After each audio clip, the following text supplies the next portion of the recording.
This is Helen Thomas and the CDFM Study Group. Welcome. All right, the purpose of the CDFM Study Group today's session is to begin review of CDFM Module 2 and all the competency 1, 2, and 3. Because we are at the end, yay, of the review of Module 2 out of the 2024 study guide. So some admin notes. If you have not already subscribed to my YouTube page, please, sir, please, ma'am, click that button and subscribe for me. I need to get more subscription, more activity. If you're watching the video, you want to leave a comment, click a like, click share, click the notification bell at the top so you'll get notified whenever I upload new content. And so all of that activity will help the YouTube platform to promote the YouTube page. So any individual that are studying for the CDFM, they too can find these videos. And I get a lot of feedback that they're helpful. So I would appreciate all your help. All right, so let us begin. So a lot of the way I'm going to do the review is kind of start off module 2.1, but more of ask the question, I'll pause. Since I don't see anyone in the live session, I'll pause and then I will give the actual response for it. At this point, once you go through the material one time and you're making notes of the important things, and the second time you go through, you are actually just reviewing the specific topics that you highlighted on the side, because you need to tell it like a story. So one step should move to the next. And then you should go through it at least a third time, where you just look at the topic and just keep talking and see, hey, what do you know about that information? Because when you get on the exam, there's no book, no study guide, no notes, no calculator. These are things you have to remember. So it's better if you tell it like a story, because you'll remember the story a little bit better. All right, enough of that. Talking isn't training. So let's go through the training portion. All right, so we talk about the defense and budget process, cost and economic analysis, and strategic planning, organizational management. Those are the three competencies, and all of that includes some fiscal law rolled up in it. All right, so we're going to look at the PPBE process, plan, program, budget, execution. But first, you need to know the Department of Defense. This is a DoD exam, Certified Defense Financial Manager. That's what you're trying to aspire to be one day. And so you must first understand the mission of the Department of Defense. And that is to provide the military personnel, make sure that they're trained, equipped. We have the right amount of people in the Army, the Navy, the Air Force. We have the support elements, the defense agencies. But the goal and the mission of the Department of Defense is to, with all those resources, to stop war, deter war, and provide for our national security. There are several defense agencies, about 20 of them, and you have 3 military departments. So military department is different from your services. So military department is Army, Navy, Air Force. And so when you have things like the Marine Corps and the Space Force, well, they are rolled up under Marine Corps, rolled up under Navy, and the Space Force under Air Force. Yeah, make sure I say that correctly. All right, let's see. Then you have some secretariats. So let's get into the meat and potatoes of this. Everything that we do with this resource management in the Department of Defense began with the National Security Act of 1947. So we know it starts with the Constitution. Let's not forget that from Module 1. But it also, another key law from 1947 is the National Security Act. Because if we're talking about defending our country, we need to have that structure. So 1947, that was the reorganization of those defense activities. And that's how you came with those structures, the Army structure, the Navy, and so forth.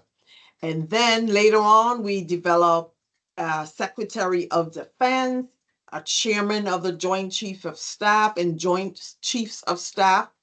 And so as we talk about the strategies, you got to know, how do you get from point A to point B? So you have to know the key players, key documents, laws involved. And then from 1947, and then again in 1949, then Congress amended the National Security Act. And that is the point in 1949 when the Department of Defense, as we know it, was created. So what it did was it consolidated the three military departments under one secretary. So what that tells me, even though the implied task is before 1949, is they were individual elements. Army had its own representative, Navy, and so forth. And so in 1949, 2 years later, the powers that be says, okay, we need one person in charge, and that is the Department of Defense, or the Secretary of Defense will be in charge of those elements. So the Secretary of Defense, their role is the primary defense policy. We get all our policy from the Secretary of Defense, not the chairman of the Joint Chief of Staff or anyone else. They're just advisors. So SecDef is the primary defense advisor to the president and the National Security Council. Their job is to formulate the defense policy and to distribute it to all those affected by that policy. So although not stated, before we get to the structure of the Department of Defense, I'm going to take you back to Module 1, understanding the structure of the National Security Strategy, the National Security Council. National Security Council is a top forum that's headed by the president, made up of president, vice president, secretary of defense, and so forth, treasury. And they publish the National Security Strategy. Then the agencies take that national security strategy and develop their own strategy. So now as we look at the structure of the Department of Defense, understand at DoD level, they have secretariats. Under Secretary of Defense for Research and Engineering, under Secretary of Defense Acquisition and Sustainment, the Director of Cost Assessment and Program Evaluation, the Undersecretary of Defense Comptroller, the Chief Financial Officer. So now I'm just kind of talking through the story, and then I'll get to the question and answer, because you got to understand the basics behind it. And so your Secretary of Defense is a civilian, which if you're paying attention to the current day, you realize, oh, they're civilian. They may or may not have any real military history or background. So they need an advisor to advise them on military specific things. And so here comes the Joint Chiefs of Staff, who is headed by a chairman of the Joint Chiefs of Staff. And their job is to look from a military perspective. So the SecDef looked at a overall defense perspective, and the Joint Staff or Joint Chiefs of Staff, because it's different from Joint Staff. And I'm pointing that out because I've had someone ask me that question. Hey, what's the difference? Joint Staff, which is, hey, you got your G1, your personnel office, that's your staff. And then your Joint Chiefs of Staff, they're chiefs. So Army, Navy, Air Force, they have their own chief and representative from the Marine Corps. And so their job is to advise the Secretary of Defense. So as we go through the documents and so forth in Module 2, you got to keep that in mind as to who's actually writing the military lingo. It's not the SecDef, because he has military advisors. So your Joint Chief of Staff is headed by the chairman of the Joint Chief of Staff. And the law that created the position for the chairman of the Joint Chief of Staff is the Goldwater-Nichols Act of 1986. So that tells me again, before 1986, we didn't have a chairman, right? So you have to kind of deduce from the information. So the chairman of the Joint Chief of Staff over all the service representative chiefs of staff was created during the Goldwater-Nichols Act of 1986, and their job is to be the military advisor to the Secretary of Defense, the President, and the National Security Council, that top four. So that's their main job. The chairman of the Joint Chief of Staff has a vice chairman, second in command. So does everything a second in command does, plus some additional things. So some of those additional roles include the vice chairman of the Joint Chief of Staff is the chairman of the Joint Requirements Oversight Council. And that's going to come into play in a little bit. The JROC. That vice chairman of the Joint Chief of Staff also sits on the Defense Acquisition Board during the acquisition process. They co-chair with the Acquisition and Sustainment Representative or authority. And so the Joint Staff Combatant Commands, you have what, 12, 11 or 12 of them? Let's see what it says. Something like that, because you don't have to know all of them like that. Anyway, combatant commands, because the mission of the Department of Defense is to provide safety, security, deter war. So combatant commands, currently the globe is broken down into NORTHCOM, SOUTHCOM, PacificCom, and all of those. Those are headed by combatant commanders. They have priority. Operational chain of command for the defense to operate for the military runs from the president to the secretary of defense to the combatant commanders. So when resources are limited, the priority of those combatant commanders, depending on where the focus is, they will have first dibs. And then the combatant commanders do not own the resources in their area. The services or the military departments own the resources, but they have operational control of whoever falls in their footprint. So just like you have the National Security Strategy from the top forum, National Security Council, then the Secretary of Defense has to provide its own strategy, because by law, Congress says every 4 years, every agency must present a strategy of what their plans are. What do they see in the future? A couple of things we talked about. Goldwater-Nichols Act created the chairman of the Joint Chief of Staff, but you also need to know, in case of the DoD, the National Security Strategy informs and the development of the National Defense Strategy. So at DoD level, their 4-year strategy is called the National Defense Strategy.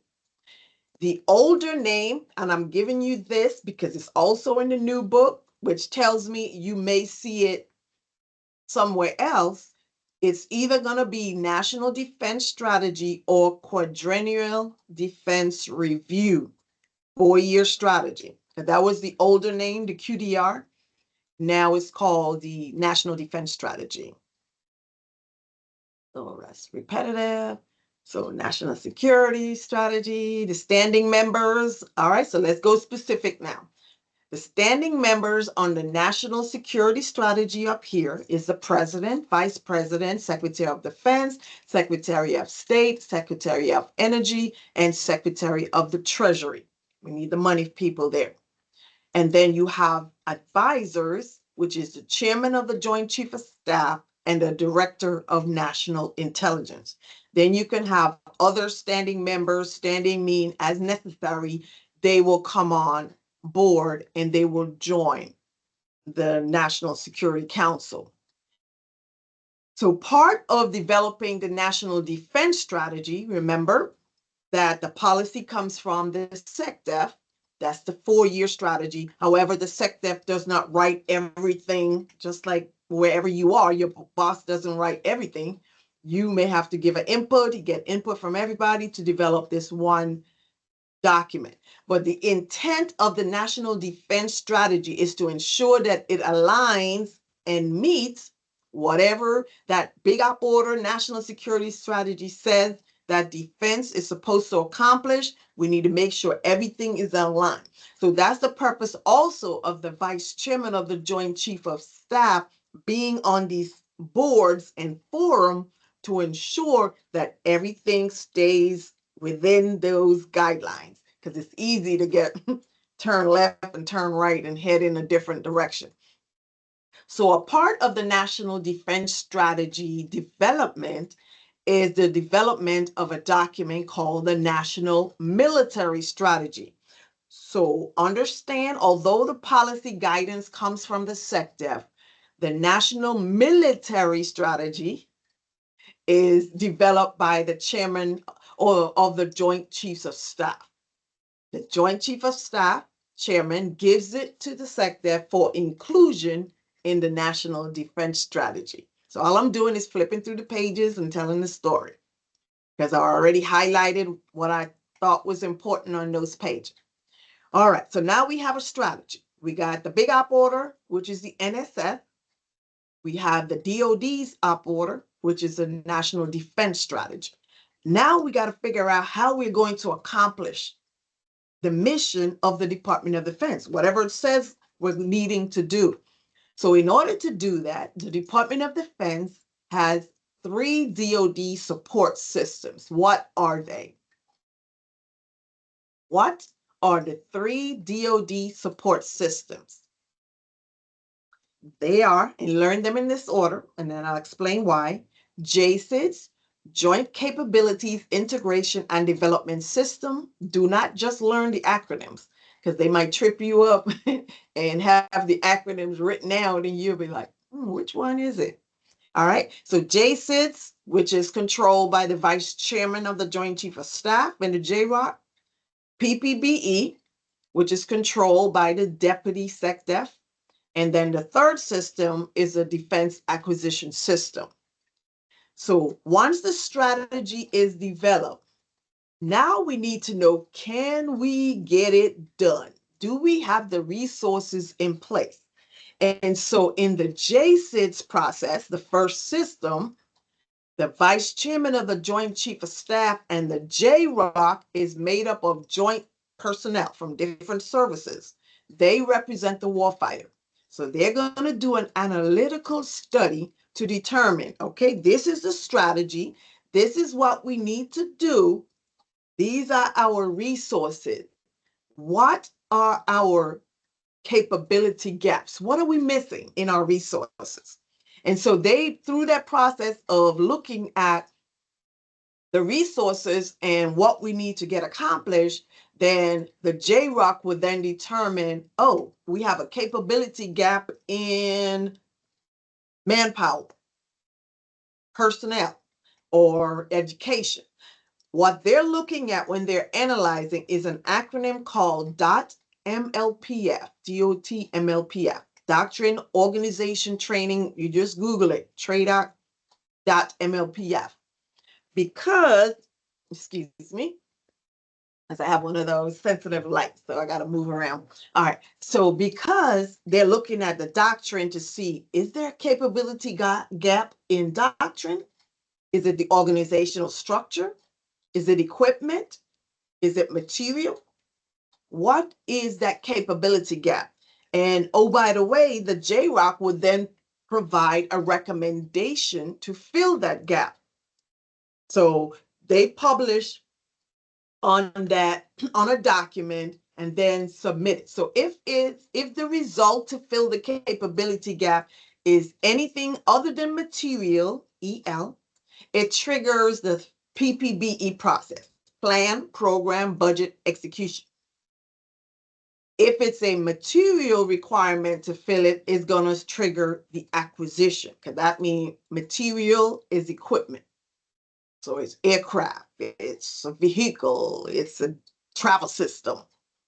And so all of those three systems work together to meet that national defense strategy. And so what you also need to know, and I'm just looking at the diagram and doing all this talking, who's in charge of the PPBE process as a whole? The answer is the Deputy Secretary of Defense. And then each of the phases, there's someone in charge of those phases. The planning phase is the USD for policy, Under Secretary of Defense for policy. They're in charge of planning. The final document in the planning phase is what? The defense planning guidance. Because before you can tell people what to do, you got to give them some guidance. Then you have the programming phase. Who at the DoD is responsible for the programming phase?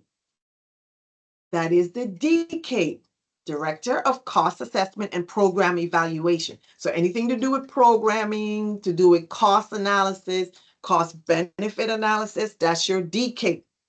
And your DCAPE, if you remember from all these studies in Module 2, is also responsible. So they're responsible for programming. They're responsible for updating the future year's defense program. And let's see, they also in the acquisition side, they do the independent cost estimate. So anything to do with doing a cost estimate, cost analysis, that's your DK. Budgeting phase of PEB is the responsibility of the USD comptroller. And the execution is done by everyone. The oversight is the USD comptroller also. And then DoD also have DFAS when it comes to the execution side and the budget side. So make sure you understand the different entities that have a role. So that's the nutshell of the three DoD support systems. So most of all these pages I've already stated. All right, what do we have? What's the purpose of PPBE? Because in order to get the money from Congress, we need to start planning. Then we need to know when we need to program for that requirement, because we got to do our POM process. And sometimes you got to request it 2 years before the fiscal year starts. So you got to know the timelines in which to request it. And budget is given every annual year. So you also got to know that. So that's the PPBE is used to get, to acquire, to prioritize, to allocate, to request the financial resources necessary to get what we need when we need it. Because if you miss the timeline, well, it's too late. So you're going to have to do it out. So PEB is also the process used to determine the dollar amount for the program as we submit our budget request to the OMB, Office of Management and Budget, for inclusion in the president's budget. So we said all that. Deputy SecDef. So if you can get the look at the diagram and be able to articulate all of that, that eliminate a lot of the pages that's in the book. So we talk about the Joint Chiefs of Staff. So although the operational chain of command runs from the President, Secretary of Defense, to the combatant commanders, the orders of the President and the SecDef are often translated to the combatant commanders through the chairman of the Joint Chiefs of Staff or the Joint Chiefs of Staff, right? Because they're talking military to military. Then the Joint Chiefs of Staff would translate to the chairman of the Joint Chiefs of Staff, who would then translate to the SecDef and the President. So the combatant commanders who have priorities in those areas, once they get the guidance, they then will have to determine what capability gaps do they have at their level. You say, hey, my mission is to deploy here and do this and that. So now the combatant commanders have to come back and say, hey, we need these resources to be able to do what you asked me to do in the National Defense Strategy, in the document. And so combatant commanders will produce an integrated priority list, IPL. So anytime you hear IPL, the only person that does an IPL is the combatant commanders. They send a copy to the Secretary of Defense, the Deputy Secretary of Defense, the Chairman of the Joint Chief of Staff, and the military department that's responsible for that resource, because the combatant commanders don't own anything. They just own the battle space, not the resources. And so they also give a heads up to the military department responsible for that. All right, so we talk about the Undersecretary of Defense Comptroller is the CFO, Chief Financial Officer, responsible for the budgeting and execution phase of PPBE. USD for policy, responsible for the planning phase. Talk about all of that. Now, the third system is the Defense Acquisition System. So, Yep. okay, make sure you mute because I'm recording also. Welcome.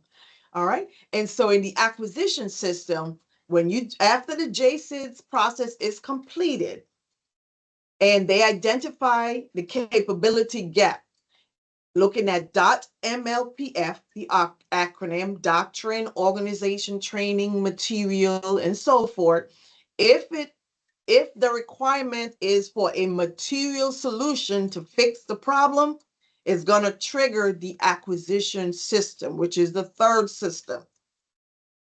And so we said earlier that the Undersecretary of Defense for Acquisition and Sustainment is responsible for the acquisition system. And so the Vice Chairman of the Joint Chief of Staff co-chairs on the Defense Acquisition Board, again, to make sure that everything stays in line to meeting the National Defense Strategy.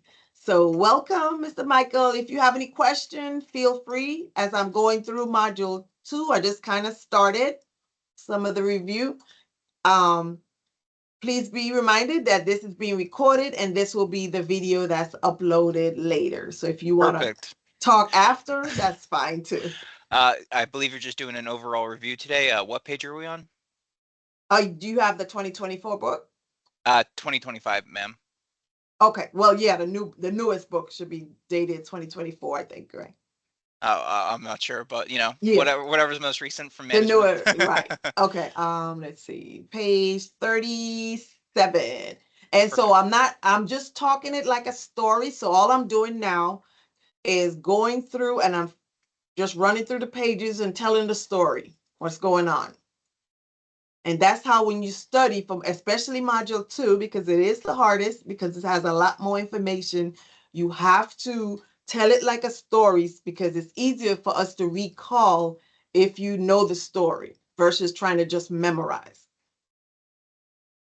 So later on, you can go back and listen to the first part of it.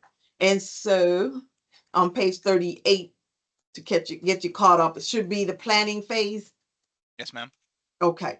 And so we said in the planning phase of PPBE, the USD for policy is in charge of it. So I don't necessarily focus in on everything. We know what planning phase is once we got our strategy, we know what we need to do. Now we need to plan for it, but you need to know who's in charge of that process.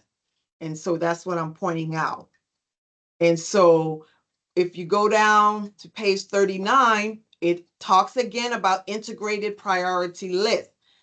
Operational, and I'm going to say it multiple times, operational chain of command for the Department of Defense runs from the President to the Secretary of Defense to the combatant commanders. So anytime you see integrated priority list, IPL, know that the combatant commanders create that IPL to submit to hire, so they let them know what their priority needs are. They send it to the SecDef, Deputy SecDef, and the military department responsible for it, and the chairman of the Joint Chief of Staff. We want to let you know, hey, you said I'm in charge of NORTHCOM. You said, hey, based on the strategy, based on the planning, that we need these resources. And so they submit an IPL. The Defense Planning Guidance is the final document that's published at the end of the planning phase of PEEB. We also stated that the USD for policy is in charge of the planning phase of PEEB. So if you notice, every phase, every process, you need to know who's in charge of it, and then what's the final document of that phase. So planning phase, the final document is the DPG, Defense Planning Guidance. Then the next phase is programming. Who's in charge of programming? Do you want me to test you, or I can just keep going? No. I like this. It would be the components who begin it off because they release the palms, correct? Right, but don't forget you're at the DoD level. So for programming, it's not. Would it be the USD? Well, I guess if it's an ANS, if it's because they're trying to actually get all the materials correct, maybe. So okay, you're on the right line, but your programming is the responsibility of the DCAPE, Director of Cost Assessment and Yeah. Program Evaluation. So anything to do with programming, cost analysis, cost benefit analysis, your DCAPE is in charge of that process. And DCAPE is led by USD Comptroller. No, that's actually the title of the person, the cost analysis person at Okay. DoD. Okay. So you have all the other ones are under Secretary of Defense Acquisition Sustainment, under Secretary of Defense Comptroller, but for programming, it's the DK Oh, Director. okay. Right. So they don't have the undersecretary in front of their role. It's a good question. All right. And then the next phase. So if you think the DK programming, POM, right? Program Objective Memorandum. So as I'm reviewing, I'm not just going by the book now. I'm thinking through the process of how that rolls all the way back up. If we're included in the POM, we submit our POM request. It goes up to, who does it go to? So let's say go ahead. I believe it would go to OSD. And Okay. yeah, it would go to OSD, and then CAPE would review all each component's POMs. Okay, and DK will review each component's POM. All right, at the programming phase, what is the final document that lets you know, all right, the programming phase at DoD is complete? That would be the PDM, the Program Decision Memorandum. Program Decision Memorandum. All right. Some other terms you have to be familiar with, especially with programming. We said the DCAPE is in charge of programming. Understand when you talk programming, now you have the Future Years Defense Program, the FIDEP. So you need to know what's in the FIDEP, how many years, because I've heard, hey, how many years does the FIDEP make up? So that part of it that says, first of all, what is the FIDEP, the Future Year Defense Program? And I'll always ask question and pause. So if you don't know the answer, don't feel like you have to answer, because I will follow The up. the FIDAP, or the Future Years Defense Program, is a automated database that changes based off of the budget estimate submission and components POMs. Right? So both of them, because usually your POM is happening on one side, your budget is happening on the other side. And we're going to talk about what happens once it gets to Congress in a minute. All right, so the FIDEP is that DoD database. So then if my next question is, who is in charge of updating the FIDEP? It doesn't say it directly in the book. I'm not sure. Okay. The DK. Oh, okay. Right? Because it's in the programming phase. So if you kind of have to tie the two together. So it's in the programming phase. So also the responsibility of updating, and I think it says it on page 42, that first line on the Future Year Defense Program. Oh, right there.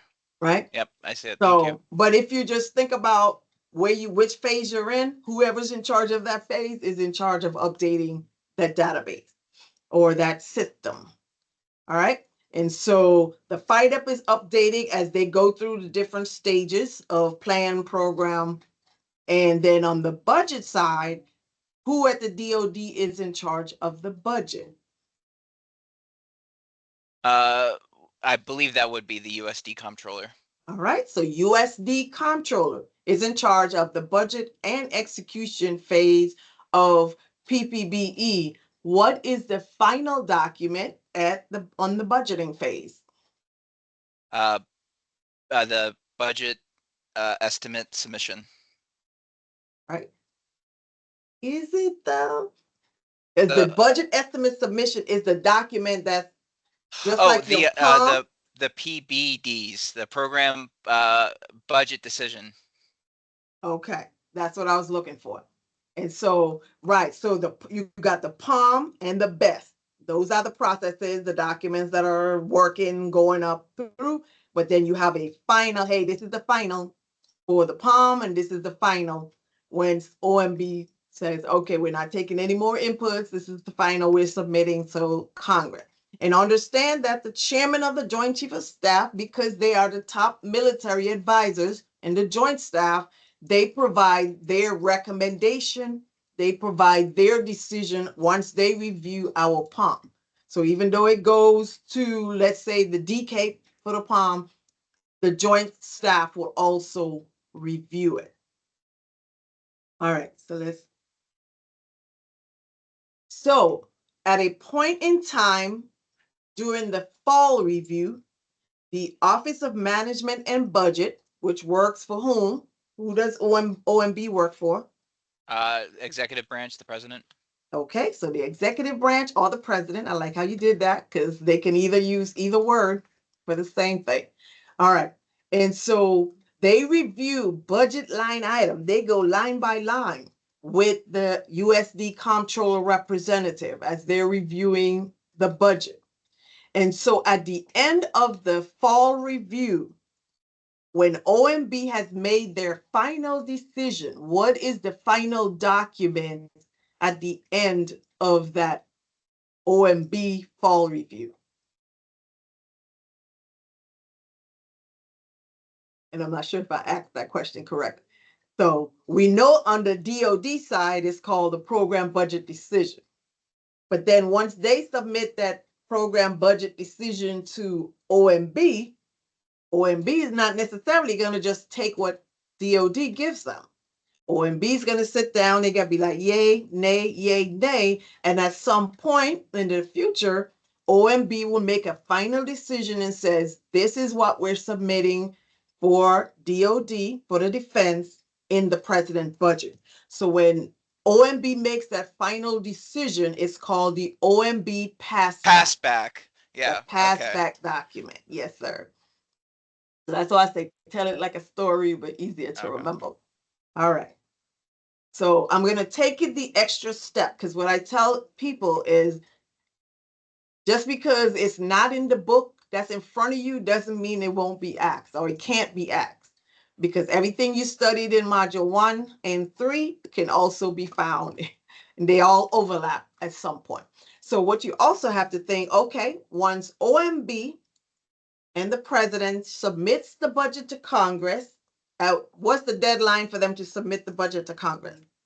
The president. Right. What's the deadline for the president to First submit to Congress? first No Monday later than, first Monday of February. all right, so no later than the first Monday in February, OMB gets approval from the president, submit the budget request to Congress. Now, when it gets to Congress, which House and which Senate does it go to, that budget request initially? It would go to both the House and Senate appropriation committees. It's like 12 in defense, I think, Not for both of them. appropriation yet. We're not there at appropriation yet. So Authorization. go back No. one more before authorization. I'm not sure. Okay, all right, perfect. All right. And so when the president submits to Congress, it goes to the House and Senate Budget Committee. Okay. They do what's called the budget resolution process, where what they do is they get all the historical data from the Congressional Budget Office. They have their own budget office, and they sit down to determine what are the guidelines they're going to use as a group when they review the president's budget. So that's the budget resolution process. It's a concurrent process, meaning it happens in both the House and the Senate. It does not go to the president for president to sign. And then at the same time, when you have, after the budget resolution, you also have the authorization process. Which House and which Senate is responsible for the authorization process? Uh, it's the Armed Services Committees. Okay, so the House and Senate Armed Services Committee is responsible for the second phase, which is the authorization process. What is the purpose of the authorization process?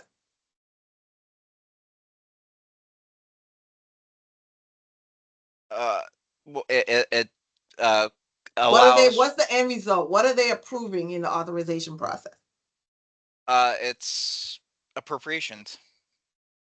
No, because the next phase is appropriations. So authorization is everything we do falls under a program. And you started saying it earlier, right? So there are like 12 major force programs. And so in the authorization process, the House and Senate Armed Services Committee is authorizing the category of things that the Department of Defense will be allowed to do for FY 26, for instance. That is the sole purpose. So even if the authorization law, because it goes to the president for the president to sign for it to become law, even if it lists funding in the Authorization Act, it does not give us money. It does not give us budget authority. It does not give us funding. It's not until phase 3, the appropriations process. And who's responsible for the appropriations process in Congress? Which House and which Senate? Isn't that the joint committees? Right? Or, Well, well, if they have issues. right? So the appropriators is the House and Senate. So everyone have a House and a Senate. So budget resolution is the House and Senate Budget Committee. Authorization is the House and Senate Armed Services Committee. The third one is the appropriation process. That is the House and Senate appropriators. Appropriators. And so, am I saying that correctly? That sounds House Budget Committee, Senate Budget Committee, appropriation. Yeah, I gotta think. That sound, I'm saying it, but it doesn't sound right. So let me confirm. But the bottom line is you have a House and a Senate responsible for each phase. The process of the appropriation law is to give us the actual funding to put with those programs. So even if, and I'm emphasizing this because if they say in the authorization law, you receive 5 million for this program, in the appropriation law, you receive 2 million for the same program. How much do you have? You only have the 2 million from the appropriation law, Mm-hmm. right? So we just got to be able to separate those. All right. And then we take it the extra step. So once Congress appropriates the funds, two things happen. The first thing, or the legal step, is the Treasury issuing what?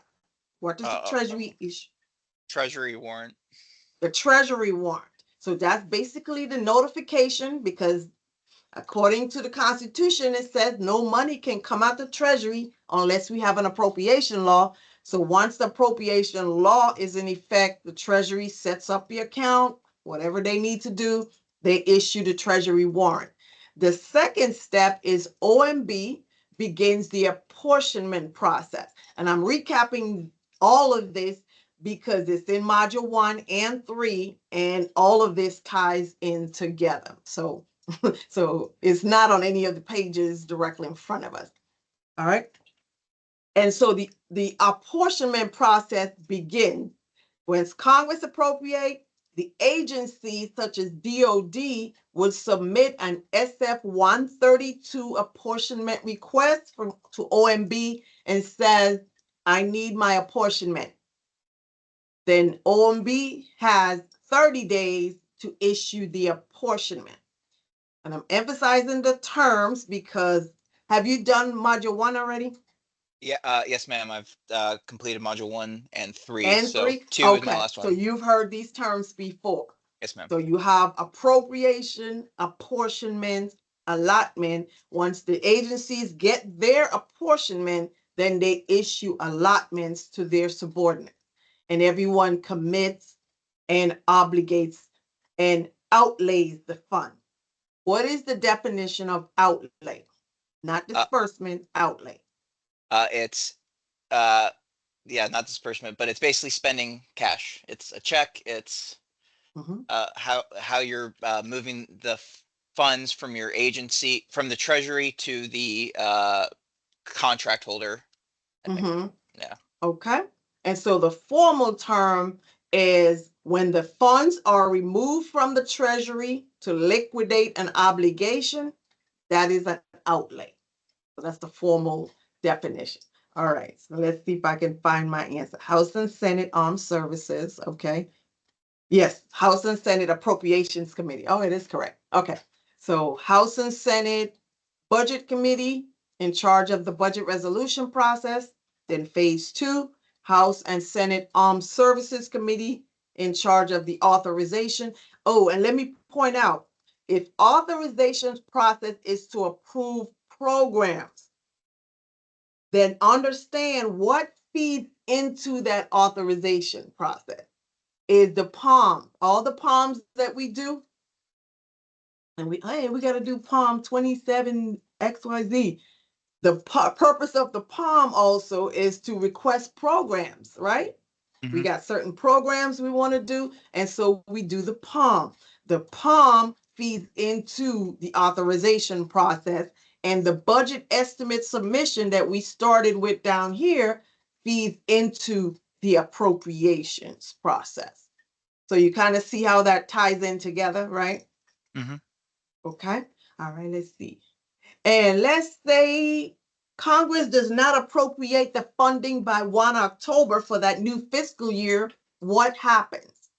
Uh, they have to either vote for a continuing resolution or there will be a funding gap Okay. Why would there be a funding gap? because there's no money. Okay. Now let's tie it back into Article 1, Section 9 of the Constitution that says no money can, the Treasury have to stay closed unless you have an appropriation law. A continuing resolution is a temporary appropriation law.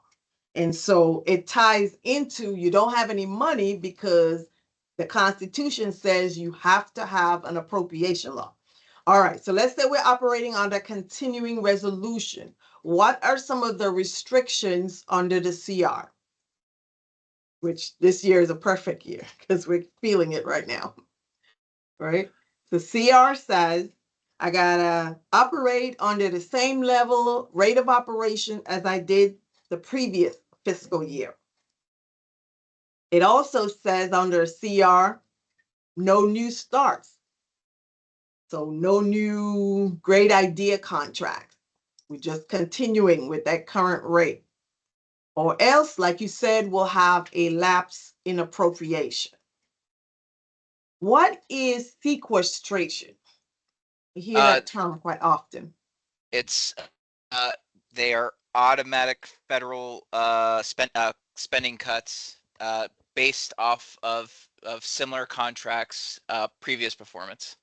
Right? So it's not really, it's probably one of the easier way, like, okay, we don't have to do no 5-year average per organization. We just gonna say everybody take a 10% cut, right? So basically that's what it is. We're gonna just hold back some money because we needed to do something else.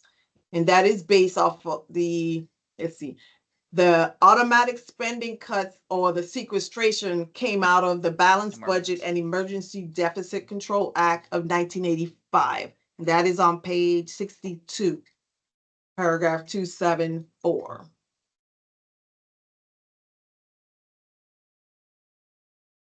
So most of how we operate now as far as funding is that pay as you go process. Whereas way back when we used to be able to go back to Congress and say, can we have some more money, right? We need some supplementals, I think is what we used to call them. Whereas now it's created the control process says, if you want more funding, you got to stop doing this and take that money, depending on the guidelines, and take that funding to do something else. So it's not, you get to do everything you want to do. So you got to be very strategic and prioritizing what resources you have against your mission. All right, so we talk about all of that. Still telling the story. All right, so let's switch gears. So once we get our appropriations from Congress, I get my allotment. Now I still have restrictions because through fiscal law, it says every appropriation has a specific purpose, time, and amount. What are some of the appropriations that we deal with? RDT&E, procurement, Milcon, uh, is it MILPERS with military Milk, salary? Yeah, correct. MILPERS. Milpers, and what's the biggest one? Biggest pot? O&M, Yeah, O&M. operations and maintenance. And then I learn in order because O&M and Milpers are 1 year expense type. RDT&E is a 2 year appropriation. Procurement, 3 years. Shipbuilding conversion Navy, which is a procurement, is a 5 year. And then military construction is a 5 year. The importance of those years says that those appropriations are available for new contracts during those year timeline. When you apply purpose, you have to apply the necessary expense doctrine. That's page 67. What are the 3 things you must consider when looking at purpose and the necessary expense doctrine? It's like it can't be against the law. Mm-hmm. It has to be connected to the overall appropriation. God, what's the third one? Oh, and it can't be provided by another appropriation, a different one. Right, right. So it can't be provided somewhere else. Or, okay, we got the supply process, but I want to do a contract because I like this company over here. No, you got to use a supply process. All right. And so then they switch kind of to gifts. Can an individual accept a gift as a government employee? Individual gifts, can we accept them? What are the Yeah, rules based on uh, what you know? up to $50 a year, no more than 30 or 30 or 20, 30. Yeah, 20, 20. Mm-hmm. 20 per gift. Mm-hmm. Um, And that is from the same source. prohibited So sources. from the same source, right? Yes, ma'am. And so a lot of this, and then what about if, hey, somebody in your organization is leaving and they're collecting money to buy them a gift? What is the general limit on that gift or 300. donation? It was $335. Right? And that is it for if a senior person leaving, but from the individual employees, what is the limit?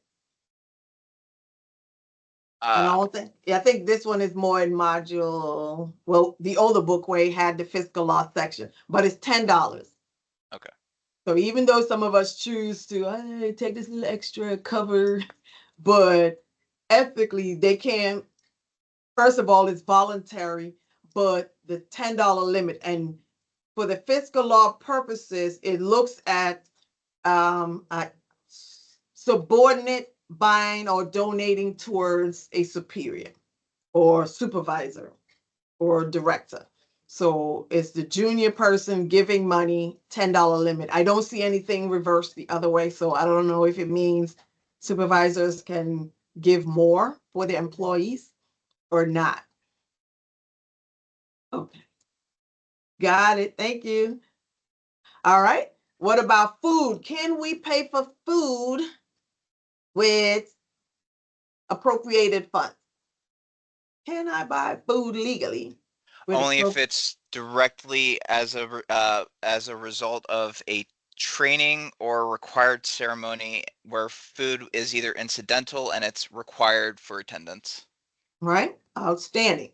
Let's say, hey, we need to rent this room in the conference center and the food is included. However they worded, the food is included, but no, I'm renting the room, but I cannot say, hey, I'm paying for food. And so, in most instances, unless the food is, hey, we need to keep individuals over the lunch period and we're providing a meal for everyone. Can we buy coins with appropriated funds? That one No, always no, seems no, to no, come no. up, No. Usually commanders have to spend their own money, I think, right? right? So typically it's a personal expense. And if it's bought with appropriated funds, it cannot be for specific, it can't be like for everybody. Let's buy a coin for everybody. It's for an award, and then you can't put the commander's name on it. You might say commander of the 101st or sergeant major of the 101st.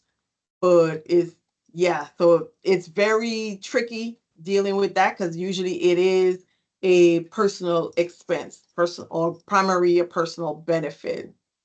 Let me see. Yeah. Bottled water. Can we buy bottled water with appropriated funds? I think the word they're looking for is availability of potable water. Exactly. Also, only if the drinking water that's there means we can't drink it, it's contaminated, then bottled water is approved. Thank you, ma'am. Okay, you heading out? Thank you. All right. Let's see. Official representation types of appropriations. So some appropriation can be very specific or general. But understand, even though we said when OMB sits down with USD comptroller, they go line by line. However, when Congress gives us the fund, they give lump sum. And so all of the specific verbiage are supporting documents, but it's not put in the appropriation law. Because if you put it in the law, then it's Congress is gonna hold Congress liable for following what's in the law versus what's in their supporting document. So keep that in mind. All right, so flow of funds, we talked about all of that, appropriation warrants, apportionment, full funding. So your RDT&E is incremental funding. Your procurement and MILCON are full funding, meaning if you're going to do a procurement of a system, you need procurement funds, you're going to need all the money to procure that item, not part of it. Let's see, 12:30. Okay, I think we're still good. So we're just going to do part one for this year. So if DoD chooses to fund the contract intermittent termination cost stipulated, yes. And then we'll finish up with part two next week. And so, and I'm just in module 1.2.1. And so there's a lot of information here. A key thing is understanding and remembering the life cycle. I think you did it in module 3, the life cycle of an appropriation. Understanding that every appropriation is either good for 1 year, 2 year, 3 year, 5 year. And then after that year is up, when they can enter into new contracts, they enter the expired state. Every appropriation stays in the expired state for how many years? Five additional years. And then they enter the closed state.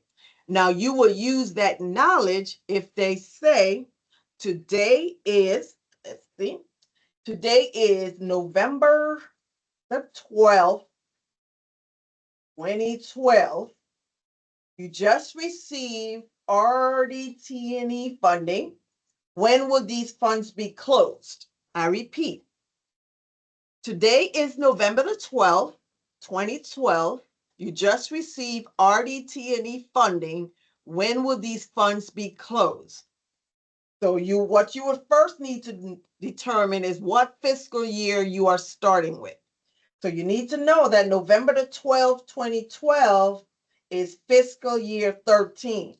That's your starting point.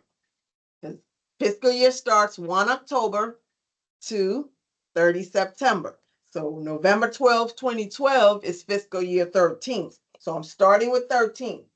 Now, because I have RDT&E funding, which is a 2-year appropriation, I know that these funds will be available for new contract fiscal year 13 and 14.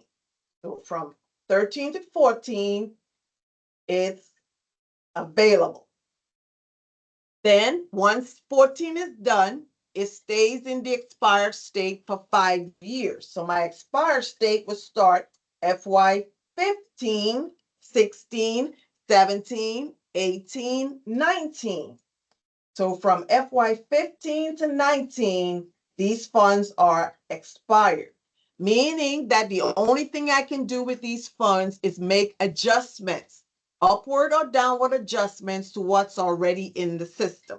I cannot create new contract, even if I have $10 million available from these funds and something that I have in current funds, I cannot use it for that. So expired state from fiscal year 15 to 19, which means that fiscal year 20, these 2012 RDT&E funds will be closed. Let me repeat this example because this is probably how you're going to see the information again when you learn the life cycle of an appropriation. They're not going to ask you, O&M and Milpers is 1 year, RDT&E 2 year. Okay, check. It's not that kind of exam. It's a certification exam. So you got to take it the extra step. So let me repeat. If today is November the 12th, 2012, we are in fiscal year 13. If you just received RDT&E funding, you must first know when those funds are available for new contracts. It is available fiscal year 13 and 14 because it's a 2-year. Then fiscal year 15 through 19 is in the expired state. The only thing you can do when it's in the expired state is make upward or downward adjustments. Then it enters the closed state or cancel state in FY 20. So if the question on the exam is, when are these funds closed or canceled? My answer would be fiscal year 20. Everything operates on the fiscal year. If I receive an invoice on a canceled account and I don't have any funding, because closed means the funds are returned to the treasury and it goes into the miscellaneous receipts account in the treasury. So if I get an invoice and I see, oh, this was that 2012 bill, but now we're in fiscal year 21. If in fiscal year 21, I have the funding, I can use up to 1% of fiscal year 21 funding to pay for that. Let's say it's a small amount. You're like, oh, they've been good contractors. Let me go ahead and make that payment.